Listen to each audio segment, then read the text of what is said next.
Bismillah, alhamdulillah, wassalatu wassalamu ala rasulillah wa ala alihi wa sahbihi wa man wala. This is Abdul Malik Hashmi and you are watching my YouTube channel. For more videos, please subscribe my YouTube channel and leave your comments below. And now we move further. We have one more TH sound. In this slide, you see some examples. This and that. ये आवाज़ जो है ये भी TH है लेकिन ये इसको कहते हैं वॉइस्ड साउंड। ये आवाज़ जो है इसमें इर्ताश है, इसमें वाइब्रेशन है।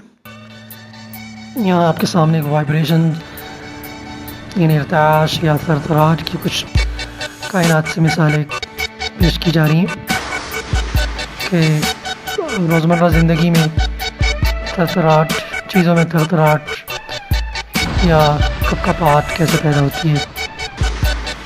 इसी तरह की कपकपाहट या थरथराहट इंसान के गले में भी पैदा होती है जब वो दाल की आवाज़ निकालता है।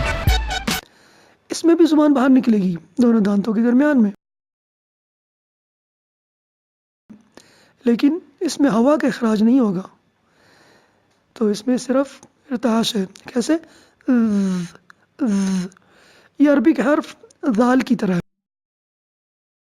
ذَلِكَ الْكِتَابُ ذَلِكَ वॉइस्ड TH की आवाज़ निकालते वक्त आपकी ज़ुबान ऊपर और नीचे के दोनों दांतों के दरमियान में आ जाएगी, लेकिन मुंह से हवा का इखराज नहीं होगा।